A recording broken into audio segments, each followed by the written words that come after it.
Okay, it's 2 o'clock. We're going to go ahead and get rolling. This presentation is being live streamed on social media via YouTube. Today, we will be covering introducing KMxAuthor, our new e-learning authoring technology, which we've now made available for free on KMxDirect.com, and obviously free to all of our existing clients as well on their sites. So we're pretty excited about that. Been in development now for well over a year, and the last 6 months we've seen an awful lot of advances in the product that have been really due to our clients and the people using it. So we'll be talking about that a little later on. Today, giving the presentation, we have myself. I'm the CEO of KMSI. We have Mr. AJ Evanish, our project engineer. He actually handles all of our major projects out of the Detroit, Michigan area. And this Kira Leifson, who is responsible for helping us pull all these presentations together and making sure they go flawlessly. So great lineup today for our presentation. During the presentation today, if you want to talk in the chat room, feel free. We'll do our best to answer you. If you want to go on microphone, please know that the presentation, again, is being recorded and will be made available for replay to anybody that couldn't make the live presentation, and also live streamed on social media. So with that, let's go ahead and get started. I'm going to go ahead and turn the presentation over to AJ, who's going to cover some of our project goals. Hi, good afternoon, everyone. Thanks for taking some time to spend with us today. So as Jack mentioned, my name is AJ Evanish. I'm a project engineer here at KMSI. So when we started off with the idea of developing KMxAuthor, we had a handful of project goals in mind. The first of which was we wanted to develop a platform where we could create an authoring tool that could be used by an unlimited number of users at no additional expense. So traditional authoring tools usually are a per user license basis. So each author would require a separate and often a pretty costly license. They also require use of a local desktop application for development and packaging, but KMxAuthor is 100% cloud-based. This is really kind of a time saver as well, as most authoring tools produce published files for loading it into an LMS. But published files aren't generally editable, meaning you have to retain a copy of the original pre-published files. So in order to make any changes, you have to have a copy of that, make your changes, republish, repackage, and re-upload into your LMS. So it's a good time saver with KMxAuthor as well. So the next goal is we wanted to ensure that the tool was easy to learn and use. We didn't really set out to be direct competition with major authoring tools. However, those tools usually require a lot of experience to really master. And with KMxAuthor, if you're comfortable using standard Microsoft Office products, for example, then we're confident with just a little bit of practice, you'll be able to curate effective training. Next, we wanted to ensure that the lessons that KMxAuthor output, were pure HTML5. Which means that they're going to work properly with any contemporary browser, tablet, or cell phone. So now you can create just a single version of training that looks good on any device. We also know that the training space really has kind of evolved over the years. So more and more training is being consumed via handheld than ever before. And knowing from prior experience, I mean, I've used to work for organizations where we've developed multiple copies of training, some of which were for desktop use, others were for mobile use. Particularly anyone here that's developed in Flash and learned about how all of your training library effectively became useless after Flash expired, you've probably experienced some of those woes. So keeping everything in HTML5 just ensures good quality across all devices. Another goal was to provide the most requested features without undue lesson development complexity. So sure, there's a ton of options in some authoring tools, but most of those features and functions honestly aren't really required to produce good quality training, especially on the job training. KMxAuthor allows you to focus on the aspects of training that we say really matter versus than just some of the oohs and ahs of what an authoring tool can produce. And lastly, we wanted to ensure full SCORM conformance for record keeping, audits, and progress management.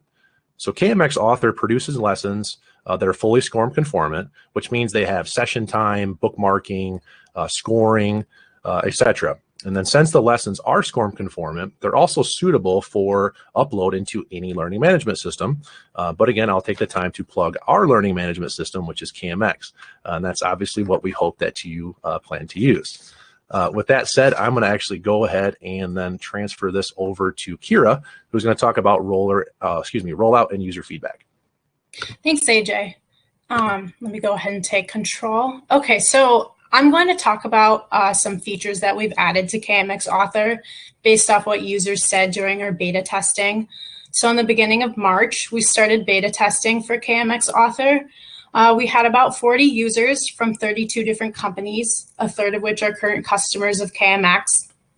And below is a list of suggested improvements we've implemented into KMxAuthor to make it more user-friendly based on the feedback that we received. So we've done things like enabled the setting of the default font and colors in front face types. This just makes it a little easier for the user to go ahead and design an e-learning lesson if they have maybe a specific color scheme that they're using company-wide. We've enabled a selection of gradients and background images for individual screens, as well as added buttons and created some interactive element controls. Again, this just makes it easier to go ahead and design these e-learning lessons. We also went ahead and enabled the HTML5 audio player to be hidden from users during playback. That way, when you're rewatching these micro-learning lessons, you can really focus on the content without being distracted by that. We went ahead and added image cropping, shape and floating options. And then we also added the use of external CSS style files. So with this, you are able to completely go ahead and customize the design of the e-learning lesson that you are creating within KMxAuthor. We went ahead and provided the option to disable the navigation bar on top of the screen, which you will see later during our demonstration. We've added time image animation options and even scored test items. So you do have the ability to go in and add in like multiple choice questions or true or false into these e-learning lessons that your students are able to actually go ahead and answer the questions, and you can kind of test their knowledge on the content that you are creating and teaching to your students. We've also added in WebVTT transcript inclusions for those who are hearing impaired. And then we went ahead and corrected any other issues or bugs that we discovered. That way everything is really streamlined within KMxAuthor. And then a final thing that we went ahead and did was create a narrated online tutorial. That way, if you ever need a refresher on how to use KMxAuthor, we've provided that ability so that it's easier for you to find. You don't need to be searching through any large manuals or asking any coworkers. We have that just very easily attainable for you to get to. So I'm going to go ahead and pass this back to AJ. All right, thank you. Okay. All right. So in a few minutes, we're actually going to go through a live demonstration of how to use KMxAuthor. We're actually going to push some content out to you where you're going to be able to use KMxAuthor yourself. So because of that, before we get into it, I want to go ahead and just give you a screen share of the application and give you just a general overview of where some of the features are that we're going to be discussing in the demonstration. Because again, once we push that out to you, it's going to consume your entire screen. So it's going to be more difficult to understand, obviously, where to navigate to if you don't have us here for reference. Note that you can always come back into this chat room, use the chat to communicate with us if you have any issues. But again, I'm going to spend some time just giving you a general overview of the KMxAuthor interface. Jack, I think we had some links as well that we can provide in the chat room. What these links are for is, again, what we're going to do is kind of walk you through developing basic e-learning, or at least getting your feet wet with KMxAuthor. So if you like, over the next couple minutes, please go ahead and just click the two links that we put inside the public chat. One is just for an image and one is for an audio file. Really, for testing purposes, you can use any image or audio file that you would like, but for ease of use during the presentation, if you want to go ahead and just download those to your desktop for easy retrieval in just a few minutes, that would just be a good idea. So I'll give you another couple seconds here to go ahead and get those. Again, the links will stay inside of the chat room, so they're not going to go anywhere. And again, if you don't get them, you can upload any image for testing purposes. You might want to use right-click to download, though, I think would be probably quicker for the users. if they right-clicked on their mouse. Yeah, you can right-click, or you can click and then right-click on the object and save as once it opens in a new window. So yeah, you have a couple different ways to get there.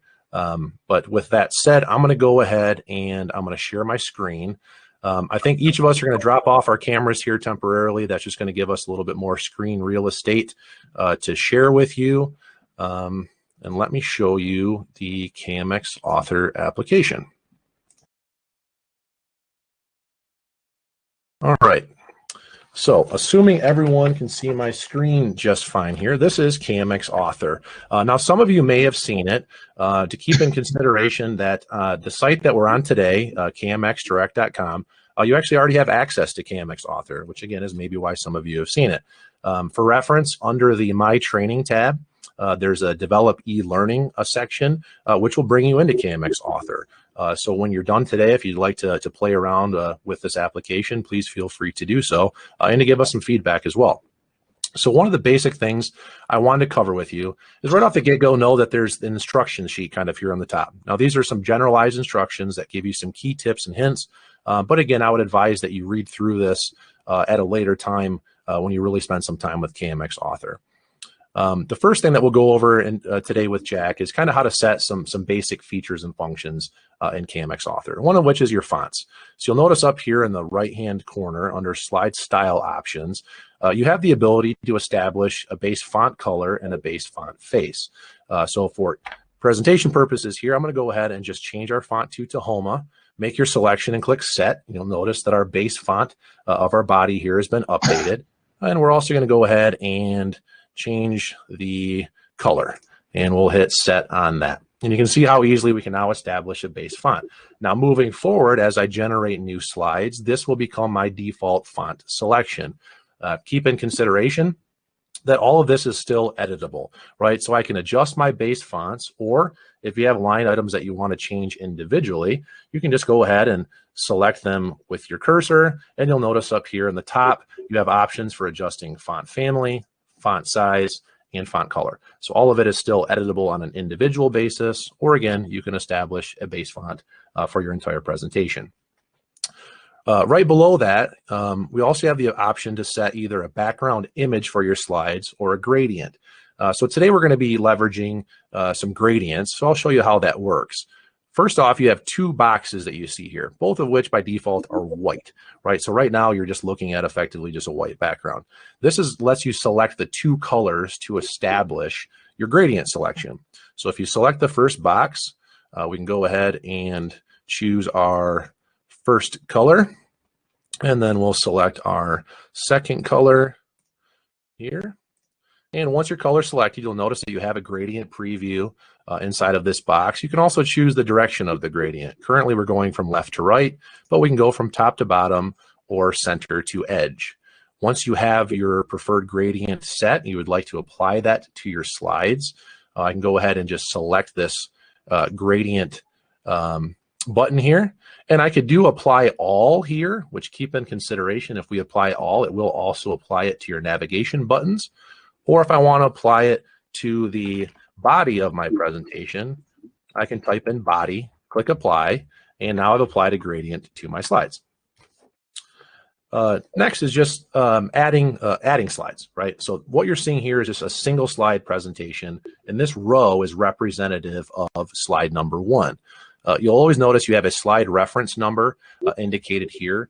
This is useful when establishing links and hotspots to navigate to other slides. So obviously you know what the slide reference is that you're trying to navigate to. If you want to add a new slide, you have the option to add slide above or add slide below. If I want to create slide 2, I'll just click add slide below, and you'll see we now have 2 individual slides as indicated with our slide reference numbers. Obviously, everything on screen is editable, so we put in some placeholder elements for you here, but for reference purposes, I can just call this slide number 2. Welcome to my e-learning, and this can be slide, oops, excuse me, that's slide number 2. This is slide number 1. All right. Again, all of this is editable. Text can be moved, resized, and you also have the option to add images, audio, and even videos. So on that note, we're going to actually go ahead and show you how to add a link to accessing slide 2. So by default, you do have standard navigation controls, which are shown up above. So when you play the presentation, you'll see these controls, although they can be suppressed. However, if I want to navigate to slide 2 through a link, the easiest way to do that is right up here in the menu option. You have the insert link option. So if I go ahead and select that, I can input a URL. And in this case, all we're doing is defining a slide number that we want to navigate to. So just like we use in the slide references, just use the number symbol here and the number 2. That's saying I want to navigate to number 2, and now I put in the text for my URL. So how it will read to the user. If I click insert, well, now I've added a link to take the user to slide 2 that reads click here. Another option, by the way, is you can also just select pre-existing text and select the insert link button. And you'll see it incorporates the text from what I've highlighted, and I can turn that into a URL, as well. Okay. Another thing that we'll be covering in the presentation, which is why I had mentioned downloading that image and audio file, is the ability to add image and audio. Both of those are really easy to do. So in the same upper menu here, if we want to add an audio file, we just click Insert Audio, and you can paste in an audio URL, or we can click this Upload Audio button to select audio already loaded into my PC. I'm going to select this file, and now I've added audio to my presentation. If you'd like to adjust the direction of the orientation of the audio file, I could always align this left, align it right, or align it center. You have a lot of options for moving those things around. Same thing with images. If we want to add an image, we just select the insert image icon up above, click on this box for drop-in image, and I'm just going to go ahead and select an image here. You'll notice once the image is added to your presentation, you'll see these blue boxes in the corner. Just leverage these to resize your image. So I can resize this to wherever I see fit. And again, maybe I want to align this left as well. So I'm going to go ahead and align that left. And lastly, what I want to cover is one of the elements that we're going to go over is our image map editor.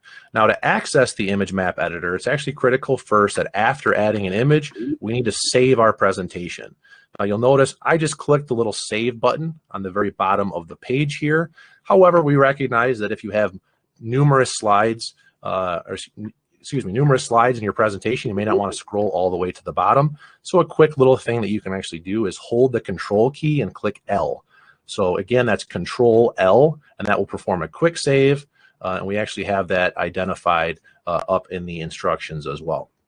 So once I have that saved, now if I hold the Control key and I click on this image, I'll open up our image map editor. And there's a handful of things that you can do inside of this editor. One of which is just the ability to crop your image. Now you can select some of these various pre-formatted shapes to crop your image. Or we can use the Show Crop tool, right, which just gives us this red box around the image that we can adjust. So if I want to trim some of this dead space out of my image, let's say my presentation is for how to work on an AV system, and I want to get rid of some of this other dead space, I can utilize the crop here, select crop picture, and now my picture is cropped. A few other things that we can do with this as well is we can also apply an animation to this image. So let's say when slide 2 loads, I don't want this image to already be there. I want it to animate and enter my presentation. So I can give it an animation by selecting an animation from the dropdown. Let's say I want it to fly in from the left, and I want that animation to last for 2 seconds. So I can establish a duration here of 2 total seconds. And if I don't want it to start right from the get-go, but I want it to wait 2 seconds before the animation starts, well, I can also add a delay. So in this case, I'm going to have an animation where it flies in from the left, lasting 2 seconds, and it starts 2 seconds after the slide loads. And last but not least, the other function inside of this image map editor is also the ability to add a hotspot. So a few minutes ago, we talked about how to create a navigational link.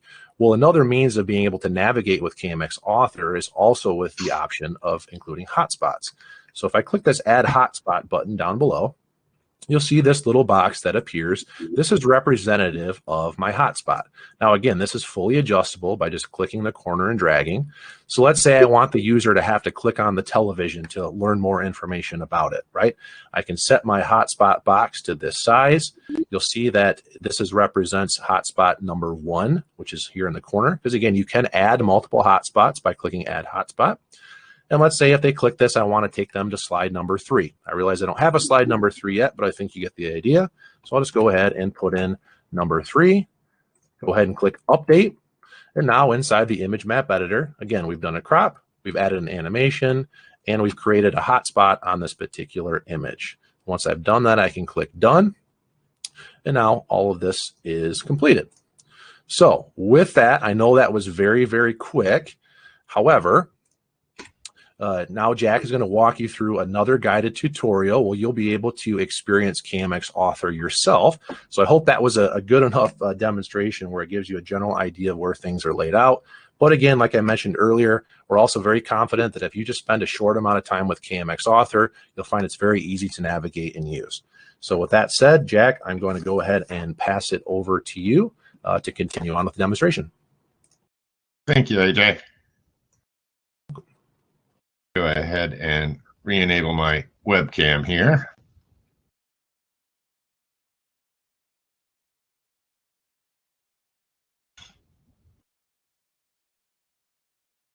Okay, so this will be actually hands-on here in just a second. And by hands-on, I mean you're actually going to have your own instance of KMxAuthor launched in front of you that you'll be able to do all the things that AJ just walk through. I'm going to try and guide you on some things during the time that's up on the screen, but this is available from KMX Direct. And when we're done with today's presentation, if you go to My Training, Develop eLearning off of the menu of KMxDirect.com, you can continue editing that file, or you could reset it and start over. There's no limit to the number of lessons that you can develop and export on KMX Direct. And when you export them, you can import them into any learning management system. And as AJ said, of course, we would prefer that you use ours, but if you have one that you're happy with, this is pure SCORM and it's pure HTML5. It should run in any learning management system. In fact, we haven't had any problems with anyone on the market of any of the companies that have tested the product so far being able to import these without any issue. So one other thing I did want to point out, hopefully you've downloaded the image URL and the audio URL. If you want to participate in loading those into your presentation, it'll be easier if you have them saved on your desktop or somewhere where you can find them when we get to that part. The other thing that I did want to point out is during our development, and it wasn't really an initial goal of the project of the KMxAuthor technology, we're also developing a product called KMX Games. Okay, these two were going on in development pretty much simultaneously. And on our KMX Games technology, one of the things that we wanted to incorporate was the ability for the moderator to control the game and monitor all participant performance during the game, even if it was 100 people participating in an online gaming scenario. And as we evolved that technology, we realized pretty quickly that that feature could be incorporated into the KMxAuthor product. So when using KMxAuthor lessons with KMX Live, which is the technology that you're watching this on today, the moderator can actually control the student environment and monitor the student environment of connected students. So you could push a KMxAuthor lesson out to all of your connected students and know where each one of them was, know what screen they're on, know how much time they'd spent, know how many questions they had gotten wrong, what their score was, et cetera, et cetera, et cetera. All the SCORM data, if you will, is available to the moderator on a dashboard. And I'm not going to show that to you today, but it was one of the neat little things that came about as the fact of doing two simultaneous development efforts that gave us the idea of, hey, let's go ahead and make this so that we can push this through our KMX Live virtual classroom. which is what I'm going to do here in just a second. Now, when I push it out to you on the screen, I'm going to try and walk you through all the things that you need to do to be successful. If you find out that you're struggling, there will be a toggle display button shown at the bottom left of your screen that will allow you to come back in, and Kira and AJ and Curtis are all here, and they can help you, get back on track while I keep the rest of the class moving forward. Again, this is being recorded. It is being live streamed on YouTube. So we'd like to try and make this as smooth as possible, but we don't want to leave anybody behind either. So if you do run into any issues, go ahead and hit that toggle display, come back into the room, get some guidance, and then you can always rejoin us. Now, with that, there are going to be several steps that we're going to go through today. We'll try and get through all of them. I know it sounds like an ambitious list. There's like 17 items up there on the list. But AJ walked you through most of these already. And this isn't a graded exercise. This is just to try and get you familiar with the interface of KMxAuthor and to give you the opportunity to talk with some of the people that were involved in its development, like AJ and Kira, so that if you do have questions, we can get you some quick answers. And also, we're obviously trying to promote the use of the product, since it is free, out on our KMxDirect.com site. So with all that said, if there's no questions, I'm going to go ahead and launch KMxAuthor for all of you. And shortly, you're going to have a screen in front of you that will be KMxAuthor, and it'll be your own lesson that is just yours that you'll be able to edit. Now, at the top, you'll have a title, which you can change to whatever you want. I have mine titled eLearning, authored by Jack Lee. You can change that description, although you don't really have to. Then once you're happy with your changes, you might want to hit the refresh button. The refresh button in KMX just saves your entry. It's a quick way of saving your progress so that the changes are actually saved. You've got two other options on the screen. One is edit content, which allows you to invoke KMxAuthor, which we're going to do in a second. And the next one is instructions, which brings up the quick start guide, which you don't need to do right now. But when you go back and you're playing with it in KMxDirect.com, and maybe you forget some of the things that AJ went over today, or you'd like some more details on how KMX interactions work or things like that, the quick start guide provides a lot of good information to get you moving in the right direction. So with all that said, I would like everyone, if you're ready, to go ahead and hit edit content. A little click here there that says edit content. And that's going to load your lesson. It may take a few seconds, especially if you've not been on KMxDirect.com before, because it has to generate a new lesson for you to work with. But it should generate a lesson that comes up looking fairly similar to the one that AJ just had in front of him. And at the top, you will see the instructions that AJ pointed out, and the navigation buttons, and all of the things that we just walked through. Now, I'm going to try and walk you through kind of a guided list of things that would be handy to know how to do as you get into this later on to start playing with it. The first thing I'd like you to do is set your default font and your default font color under the slide style options on the very far right near the top where it says base font. And I'm not going to tell you what color to make your font, but why don't you change the color to something. I'm going to make mine a nice dark red and hit set. And you'll see, when you do that on your end, that you're going to select whatever color you've chosen. And then as far as the font face, instead of the default that's up there, I'm going to go ahead and pick Verdana. Okay, I like the Verdana font. Maybe you like Arial. Maybe you like whatever. And I'm going to set that font as well, just so that I get an idea of how these global controls work, because those are things that you might want to set early in your presentation, so that you get a nice look and feel throughout the lesson that you're building. Now, another thing that AJ walked us through earlier was to set the gradient and the background of your presentation. Now, there's two little white boxes that are under the word gradient, where there's a little checkbox next to it. Those two little white boxes that AJ walked over, one of them I'm going to make kind of a light gray, and the other one I'm going to make a nice light blue, because I'm going to keep my dark font. And I want to have some contrast. So I'm going to have a gradient that goes from light gray to light blue. You pick whatever is best for you. And again, think about your base font as you're doing this.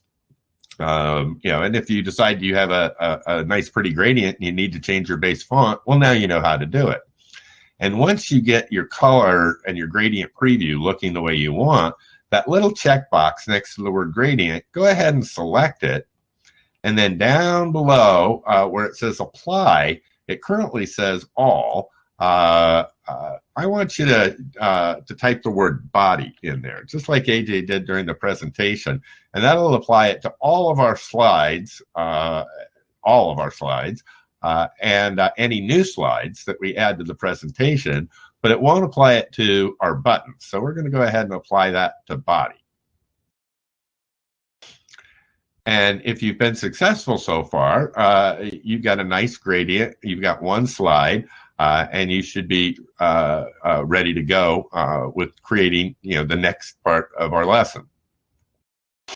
Now notice that our buttons at the top are still white and black.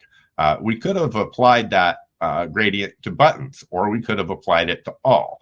But in this case, we just applied it to body. I'm trying to give you the hang of things so that you're comfortable using this down the road, not teach you everything that there could possibly be, in the package, because there's just a lot of things that you can do with this that we won't be able to get through in a matter of an hour. Things like creating multiple choice questions, creating interactions, and things like that, beyond what we'll get to today.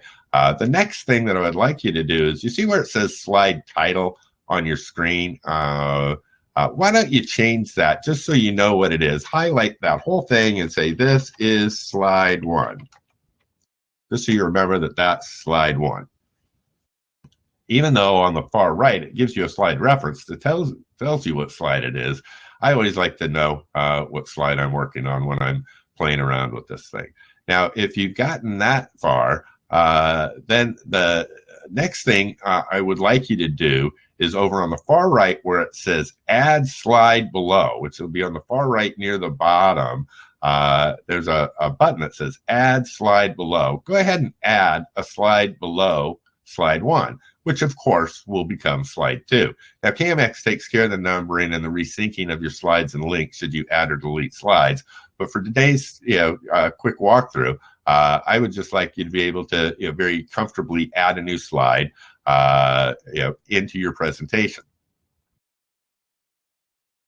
Okay, then the next thing I would like to do is add a text link into slide 1 that navigates to slide 2. So what I'm going to do is I'm going to highlight the text that says add text, images, video, and other elements under the this is slide 1 that I put up there for slide 1. And I'm going to type the word link to slide 2. And I'm going to highlight that text after I've typed link to slide 2.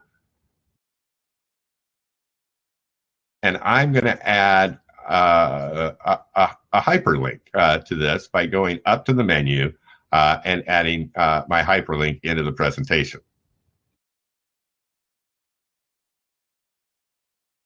Okay, so we've done quite a few things. In order to enter that hyperlink, you actually have to put the number sign and then 2 in for your link reference, like AJ showed you. What I'd like to do now is get you to do a quick save of the presentation with either Control L or by scrolling down to the bottom and hitting save.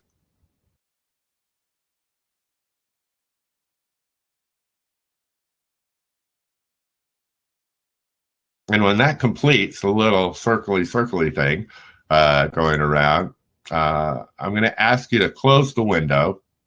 Today's exercise was just to try and get you familiar, with using the interface and have us around to, to talk you through it. I'm going to go ahead and stop sharing my screen here now. bring us back to the room.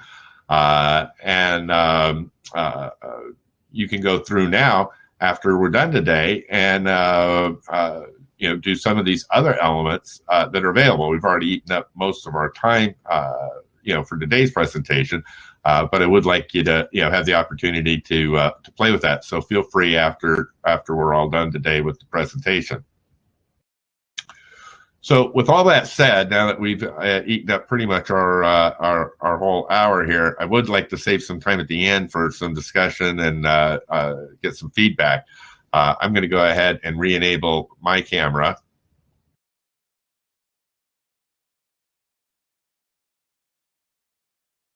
AJ, Kara, feel free to come back on if you feel like it.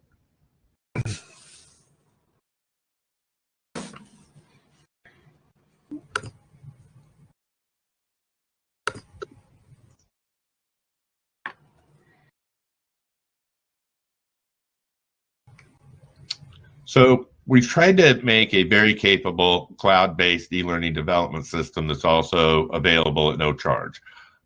We've got several new features that have been recently added and other features that are in the works for release in the coming weeks. So this will be a constantly improving product, and we've made it now to where any improvements aren't going to affect anything that a client's already done to develop a product. So that's part of the base architecture, is the ability to add new features without a client losing any work that they've already done.